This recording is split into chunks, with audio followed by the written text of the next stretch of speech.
Os switches PoE são cada vez mais utilizados dentro de redes para várias aplicações, a gente inclusive vai ver algumas delas. Ainda hoje é muito comum a gente ver projetos onde ou o switch foi superdimensionado e aí o projeto ficou caro demais, sem necessidade, ou ele foi subdimensionado, ele saiu menor do que precisava e aí o projeto não funciona direito. Então, vamos ver hoje aqui de maneira bastante simples como é que a gente faz para dimensionar um switch PoE dentro de um projeto.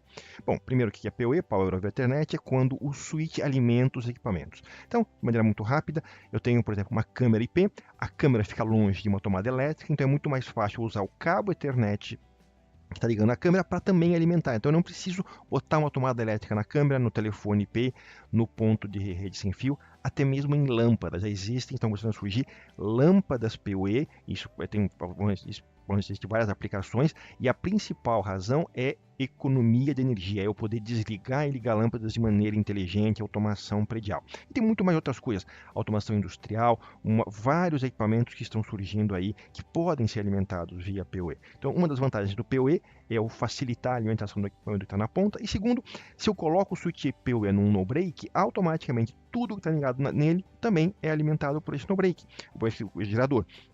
Então, as câmeras de vigilância vão continuar funcionando mesmo se alguém cortar a alimentação elétrica. Os telefones IPs vão funcionar mesmo se eu desligar a eletricidade. E aí pode ser a iluminação, o Wi-Fi. Se eu tiver um notebook com bateria, eu vou ter telefone, eu vou ter iluminação, eu vou ter segurança, eu vou ter Wi-Fi. Então, é como se não tivesse nenhum problema. Uma dúvida muito comum que existe é: eu posso usar o switch PoE para conectar outras coisas que não são PoE, por exemplo, uma impressora, ou corre o risco da impressora queimar? Não, não corre o risco da impressora queimar. Os switches PoEs são inteligentes, eles detectam. Se você tem um equipamento que precisa de PoE, ele gera corrente. Se você põe um equipamento normal, ele não vai gerar, então não existe risco de você queimar o equipamento. O que pode acontecer, e acontece em muitos projetos, é que como os switches PoEs são mais caros por porta, o que as pessoas fazem é colocar dois switches no mesmo rack. Então, um switch convencional, onde eu ligo as coisas que não precisam de PoE, impressoras, desktops, servidores, e um switch PoE, onde eu ligo os equipamentos que precisam de alimentação. Então, eu economizo, eu não preciso de tantas portas PoE, não preciso de tantos switches PoE na minha rede. Mas, se tiver um pedaço pequeno da minha rede, onde um switch só de 24 portas, por exemplo, o switch PoE menor que eu tenho do meu fornecedor é de 24 portas, e eu não vou usar todas essas portas para PoE, eu posso usar as portas que sobram para outras coisas sem nenhum problema. Bom, quais são os padrões que existem? Existem os padrões proprietários, tudo que a gente vai falar hoje aqui mais ou menos também se aplica aos padrões proprietários, mas eles são normalmente padrões antigos, hoje em dia é muito difícil você ver switches com padrões proprietários, e nesse caso especificamente pode existir o risco de você queimar a porta Ethernet de um equipamento. Então, se você tem um equipamento estranho, um switch PoE estranho, algo muito antigo, toma um pouco de cuidado, porque pode ser que naquela época que ele foi criado, você não tinha essa flexibilidade de conectar várias coisas não PoEs nele, tá? Mas, como eu falei, são coisas muito raras, muito específicas. Então, a gente não vai falar sobre ele hoje. Aí, então, a gente tem esses quatro padrões. O 802.3 BU, nós também não vamos falar, ele é um padrão de PoE, mas ele é voltado para o mercado automobilístico, é outra coisa, não nos interessa. Então a gente vai falar desses três aqui. O 802.3 AF, que é o PoE, o primeiro PoE, chega a 15 watts. O AT, que chega até 30 watts. E o novo BT, que chega a 100 watts. Repara que esse BT ele tem um P na frente, o P de Paulo. Mas muitas vezes eu tenho visto isso aí, as pessoas esquecendo, não percebendo, até porque como a sequência, como os outros não tinham esse P, muita gente não tem colocado, então você pode enxergar, você pode ver por aí na internet eventualmente isso como padrão I3E 802.3 BT é a mesma coisa. Mas a diferença entre eles é a potência máxima que eles conseguem entregar. E como é que a gente faz um projeto com switch PoE? A gente precisa prestar atenção em duas coisas, e essa segunda coisa é que a maioria das pessoas esquece. Primeiro, qual é a potência máxima da porta? Se eu tenho que alimentar um equipamento de 20 watts, aquele switch, aquele padrão de 15 watts já não vai me atender. Eu preciso pegar um switch que tenha pelo menos o padrão de 30 watts. Mas eu também preciso saber qual é a soma total de potências. Isso também é uma especificação, é o chamado budget. É o quanto que no total aquele switch consegue gerar de potência. Então vamos ver um exemplo, para ficar mais fácil. Tenho 10 equipamentos, câmeras IPs, telefones IPs, o que seja, de 10 watts. Então eu vou gastar no total aí 100 watts.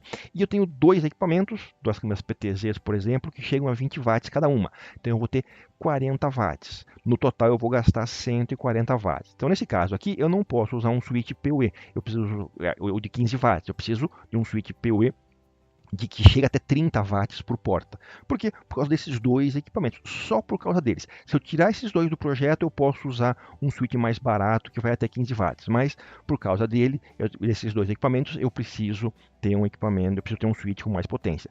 Mas se aí eu não prestar atenção na potência, eu posso, por exemplo, pegar um switch que chega até 30 watts por porta, mas que a potência máxima somada seja de 120 watts. O que vai acontecer? Eu vou estar abaixo da potência máxima que eu vou consumir. Esse parâmetro é chamado budget, o D é mudo em inglês. Então, o budget do switch também é um parâmetro importante. Eu preciso somar e ver se o switch aguenta, porque não é porque ele é um switch de 24 portas PoE que ele consegue dar, por exemplo, 15 watts em todas as portas ao mesmo tempo. Ele tem um limite. E às vezes até alguns switches permitem eu aumentar esse limite acrescentando uma fonte de alimentação externa, onde eu preciso lembrar de comprar essa fonte. Então, preciso tomar bastante cuidado, não apenas qual é a potência máxima que eu vou gastar por porta, mas também a potência máxima total somada de todos os equipamentos. Então, estas são as duas regras de projeto.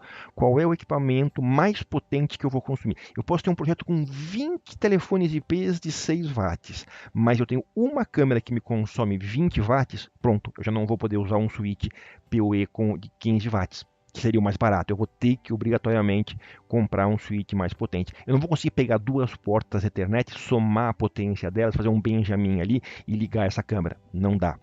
E aí depois, somar o que a gente viu ali, somar todas essas potências e ver se a gente está dentro do budget do switch. Uma nota importante sobre o consumo de potência que confunde muita gente. A potência é algo que o equipamento alimentado chupa, não é algo que quem alimenta gera, empurra, ele não empurra. Então, se tem uma porta de 15 watts, não quer dizer que ela vai sempre empurrar 15 watts. Não.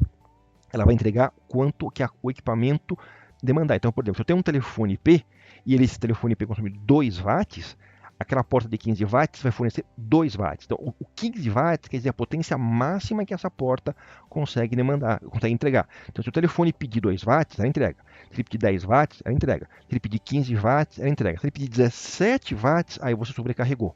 Então, se o switch não tivesse nenhuma proteção, aquela porta lá internamente no switch ia esquentar e eventualmente ia queimar. Mas como a gente vai ver daqui a pouco, existem proteções. O ponto é, a potência que decide não é a potência da porta em si, mas sim o quanto que o equipamento na ponta está consumindo. É o catálogo do telefone IP que vai te dizer qual é o consumo dele, é o catálogo da câmera IP, é aquele equipamento que vai dizer qual é o consumo máximo que você vai ter naquela porta. Bom, os padrões.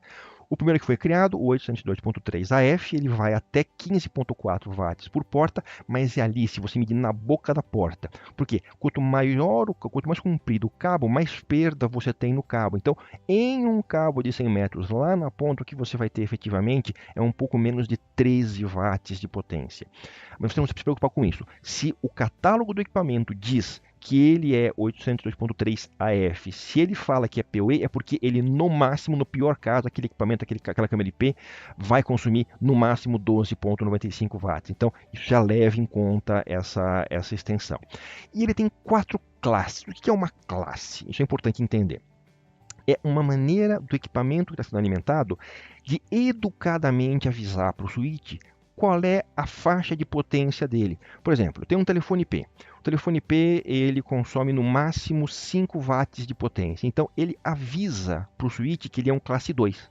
Ou seja, ele vai dizer que ele no máximo vai consumir menos de 7 watts de potência. Ele consome 5. Ele está dizendo, ele tem esses degraus para informar. Então, o mais próximo é informar que ele consome 7 watts. Ele nunca vai consumir 7 watts, o máximo dele é 5. Mas, pelo menos o switch vai saber que de 7 não passa. Para que serve essa informação? 2 razões. Primeiro, o administrador pode entrar dentro do switch, dar um comando para olhar as portas e saber qual é a potência máxima que essa porta vai consumir. Então, ele olha lá e fala, essa porta aqui, eu não lembro o que é, mas ele está me dizendo que ela consome no máximo 7 watts. Então, o administrador consegue ter mais ou menos uma ideia de como é que está o consumo daquele budget de potência do switch. E tem uma segunda informação, uma segunda razão mais importante. Eventualmente, eu posso ter um pequeno curto naquele cabo de rede. Se tiver um curto direto, onde dois cabos se encostam de maneira bruta, eu vou ter um pico de potência, vai passar dos 15 watts, a porta vai desabilitar, ou em pior dos casos ela queimaria, mas hoje os switches têm proteções, eles simplesmente desabilitam a porta, avisam o administrador, geram alarme, mas tudo bem. Eu detecto e tem um curto, ele detecta e desliga a porta. Mas às vezes esse curto é muito delicado, é quase que os fiozinhos se encostam, assim, uma coisinha mini, que não chega a consumir uma potência muito grande naquele ponto. Então vamos supor, eu sou um telefone de 5 watts e naquele ponto, aquele quase contato está gastando, fugindo 5 watts de potência ali. Então eu tenho no total 10 watts.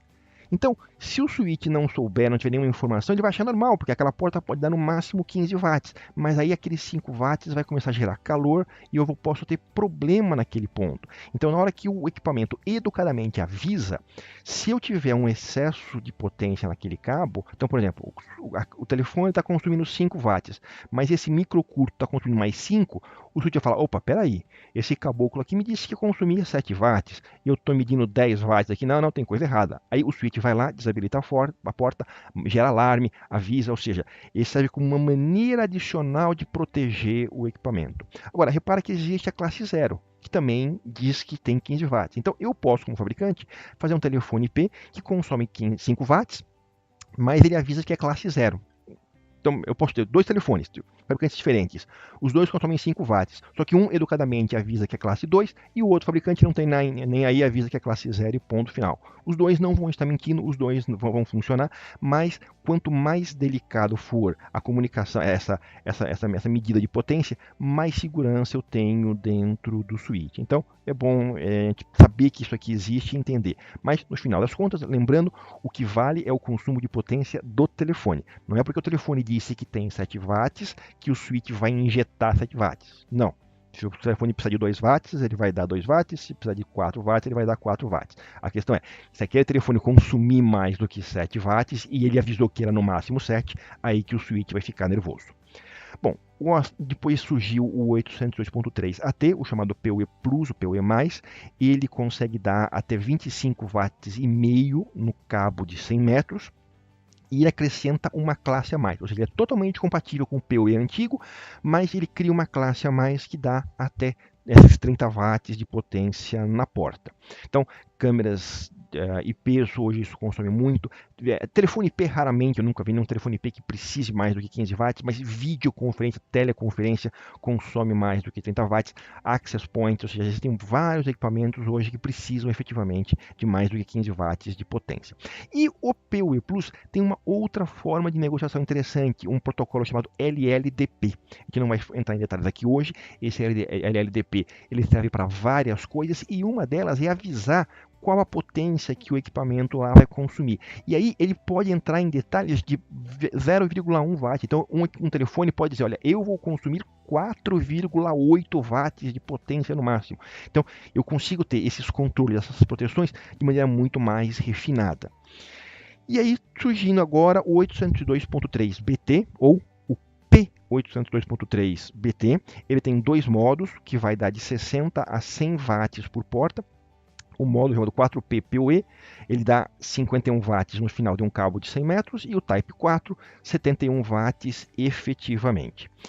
Ele tem 10 classes e ele também pode fazer a negociação por LLDP. Aí a gente precisa começar a ter alguns cuidados importantes com esse padrão. O PoE convencional, todos eles, são projetados para trabalhar em categoria 5. Então eu posso pegar qualquer um desses três padrões, até o de 100 watts, e rodar em cima de um cabeamento categoria 5. Porém, o recomendado é o categoria 6. Por quê? O categoria 6 ele é um pouco mais grosso. Então a capacidade de corrente e, principalmente, o quanto ele aquece quando a gente passa essa corrente é menor. Então, o cabo de categoria 6, principalmente assim para PoE Plus e para o BT, são os mais recomendados. E a gente toma muito cuidado também com os cabos chineses. Tem muito cabo chinês de baixo custo no mercado, que ele é com núcleo de alumínio e ele é cobreado, ou seja, ele por dentro é alumínio e tem uma capinha de cobre em volta. Isso aqui, se você coloca 50, 60 watts de potência nesses cabos de alumínio, isso vira um ferro de solda. Em poucas horas o cabo derrete. Cuidado com esse tipo de coisa. Então, quanto maior a potência que a gente estiver trabalhando, mais cuidado a gente tem que ter com o cabeamento. E aí o cabeamento categoria 6 de um bom fabricante é importante. E na questão do aquecimento dos cabos, principalmente nesses sistemas de 60, 100 watts, isso vai ser importantíssimo, porque os cabos vão esquentar. Ele não tem jeito. Se você vai passar naquele cabinho 50, 60, 70, 100 watts de potência, ele vai esquentar. O padrão BT permite um aquecimento de até 10 graus de temperatura no cabo. Só que o switch não mede isso.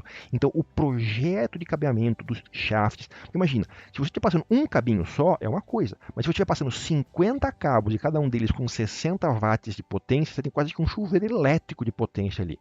Então, você precisa dimensionar o shaft, a ventilação, você precisa tomar cuidado com a dissipação térmica, onde isso está encostado, e até mesmo com acidentes. Imagina que você passa isso num shaft, daí a pouco, alguns meses depois, vem um pedreiro ali com uma furadeira com uma broca de metal, fura, atravessa a parede e atravessa meia dúzia desses cabos ao mesmo tempo. Você pode ter ali um curto-circuito bacana e destruir todo o cabeamento. Então, o aquecimento, o projeto de uma rede PoE, principalmente acima dos 30 watts de potência, também é um projeto de dissipação térmica dos cabos. Bom, outro assunto, mudando de ponto. Os equipamentos alimentados. Como é que a gente descobre qual é a potência que eles consomem? Bom, o catálogo. Você vai no catálogo do fabricante, ele diz lá PoE, tantos watts de potência, classe não sei o que é. PoE, PoE Plus, 10 watts, 15 watts, 20 watts. Mas o que acontece é que muitos fabricantes exageram nesse parâmetro. Vou dar alguns exemplos que eu já vi acontecer. Telefone IP. O catálogo fala que ele consome 6 watts, mas com ele desligado, sem ninguém falar, 2 watts. Com alguém falando, 4 watts. Quando é que ele vai consumir 6 watts? Se você for fazer um upgrade de firmware, porque no upgrade tem que gravar na memória flash e aí consome um pouco mais de potência, ao mesmo tempo que alguém está falando. Aí é que você vai ter um pico que chega a 6 watts de potência. Câmeras IPs com infravermelho, esses LEDzinhos brancos em volta da câmera. O catálogo fala 14 watts. Durante o dia, que os LEDs não estão ligados, ele consome só 4. Durante a noite, ele vai consumir 10 watts. Câmeras PTZs, vocês têm câmeras PTZs com aquecimento, para não embaçar esse tipo de coisa. O catálogo fala 22 watts, mas com aquecimento e na hora que você estiver mexendo com ela, que ela vai dar um pico de 18 watts. Então, se eu dimensionar o meu switch só pelo máximo, talvez eu esteja exagerando, porque nunca eu vou ter todos os equipamentos ao mesmo tempo no máximo de potência. Então, vamos pegar vou voltar naquele exemplo lá. Eu tinha lá 10 equipamentos de 10 watts, 2 de 20, eu preciso de um total de 140 watts. Só que o meu fornecedor, que eu escolhi, ele tem 2 modelos de switch PoE Plus. Eu preciso ser PoE Plus porque o PoE convencional não chega a 20 watts. Um que vai até 125 watts e outro que vai até 270 watts. Eu não tenho um de 140 watts exatamente porque eu preciso. Então, e esse 270 custa 40% mais caro. Aí eu coço a cabeça e olho os equipamentos e falo assim, putz, eu nunca vou ter todos eles no máximo, eu conheço esses equipamentos aqui. Então, eu, como projetista, uso o de 125 watts, porque eu sei que nunca vai acontecer essa coincidência de todos ao mesmo tempo estarem na potência máxima. Eu não vou atualizar todos os telefones IPs ao mesmo tempo, eu não vou ligar as câmeras IR todas ao mesmo tempo com os telefones e fazendo atualização de firmware. Quer dizer, eu tenho essa sensibilidade, eu consigo projetar melhor o switch e eventualmente economizar um pouquinho no projeto. Mas vamos supor que eu errei. Eu fiz isso e de repente em alguns momentos do dia a potência passa dos 125 watts. O que vai acontecer? O switch vai queimar? Não. Duas coisas acontecem quando eu faço sobrecarga. Primeiro, a sobrecarga da porta. Isso não tem a ver com o projeto em si, isso tem a ver com um curto-circuito no equipamento ou no cabo. Então, eu tenho lá um equipamento passando a potência da porta, o switch vai automaticamente desligar aquela porta e vai gerar um alarme via SNMP. Se ele tiver comunicação via e-mail, vai mandar um e-mail. Quer dizer, coisa vai desconectar e o switch vai avisar o administrador. Mas isso é culpa do equipamento. Aquele era um equipamento, por exemplo, PoE Plus, ele chegava até 30 watts, mas ele sofreu um curto interno ali e passou dos 30 watts, então eu desligo ele para não causar mais nenhum estrago, nenhuma tragédia e aviso o administrador. Agora, e se eu sobrecarregar o switch? Então, naqueles 140 watts, eu chegar a 130 watts naquele switch de 125. O switch automaticamente desconecta algumas portas. Ele diminui o consumo de potência, ele desliga coisas. Ele desliga, basicamente, igual quando você está em casa, o disjuntor começa a cair, então você desliga coisas para não sobrecarregar o disjuntor. Aqui o switch faz a mesma coisa. E como é que ele faz isso? Bom, cada fabricante tem um jeito diferente, mas normalmente a primeira coisa que ele faz é desligar os equipamentos que estão nas portas mais altas. Então, porta 24, 23, 22, ele vai desligando esses equipamentos até ficar dentro do limite de potência. Depois, quando o consumo de potência voltar a ficar normal, ele automaticamente religa esses equipamentos. Mas eu, como administrador, eu posso definir a prioridade de alimentação dos equipamentos. Eu posso mudar isso. Quando eu falo em prioridade aqui, não é prioridade de pacotes. Então, eu tenho um switch, eu tenho essa questão de prioridade de tráfego, mas não tem nada a ver com esse assunto agora. É prioridade de alimentação. O administrador diz quais são os equipamentos que não devem ser desligados e quais são os que o switch pode desligar se tiver uma sobrecarga. Então, naquele projeto que a gente viu ali, que precisava a princípio de 140 watts no máximo, mas eu considerei um switch de 125 watts, eu como administrador chego lá e digo a 2, 3 telefones IPs menos importantes, uma câmera IP menos importante, que se tiver alguma sobrecarga, esses são os primeiros a ser desligados. Então, se eu errei, se por acaso tiver algum momento, seja lá, uma vez a cada 6 meses eu vou fazer os upgrades dos telefones IPs e aí eventualmente passa um pouco da potência, esses são os equipamentos que vão ficar por alguns minutos desligados. Mas eu consigo controlar isso como administrador. E tem uma outra coisa que a gente pode fazer também nessa parte do PoE, que é colocar um injetor PoE. Então nós estamos mudando de assunto aqui. O que significa isso? Eu tenho um switch que não é PoE, mas eu tenho um equipamento PoE, por exemplo, uma câmera IP. Como é que eu faço? Eu preciso trocar o switch? Não, eu posso comprar um injetor PoE, ou também conhecido como mid-span. Que é isso aqui? É uma caixinha pequenininha, tamanho de um pouquinho maior que um maço de cigarro, onde eu ligo essa caixa na tomada e aí a porta LAN eu ligo no switch normal e a porta PoE eu ligo no cabo que vai para o equipamento a ser alimentado. Então ele está aqui, eu ligo a porta LAN no switch e a porta PoE eu ligo no equipamento. E aí eu alimento esse equipamento. Então eu não tenho um switch PoE, mas eu transformei aquela porta especificamente em um switch PoE. Cada injetor alimenta uma porta, você precisa de 4 PoEs, eu preciso de 4 injetores. Inclusive, existem injetores PoEs de rack, que você faz isso para vários equipamentos ao mesmo tempo, eles são um pouco mais caros, mas eu possuo isso. Inclusive, voltando para aquele projeto dos 140 watts, imagina que eu fiz aquele projeto lá, então lembrando, deu 140 watts, eu peguei um switch de 125 watts, só que de repente eu vejo que está toda hora passando da potência, eu errei. Uma das maneiras de eu resolver isso é eu acrescentar um injetor PoE. Então eu pego uma das portas, uma ou duas daquelas portas lá, desabilito o PoE e coloco esse injetor. Então a potência para alimentar aquele equipamento deixa de sair do switch, então eu diminuo a carga em cima dele e jogo essa carga para o injetor PoE. Então eu tenho uma maneira de corrigir caso eu tenha eventualmente um problema nesse switch. Ou então eu coloquei lá os 140 watts de equipamentos, eu coloquei um switch de 125 watts, isso me atendeu perfeitamente bem, mas amanhã eu precisei colocar mais câmera IP. E aí eu cheguei no limite do switch. Eu posso usar o injetor PoE para resolver um pouquinho esse problema. Qual que é o problema do injetor PoE? Ele não é gerenciável. Com o switch PoE, eu consigo, por exemplo, remotamente desligar e ligar uma câmera, desligar e ligar um telefone IP, rebootar um access point.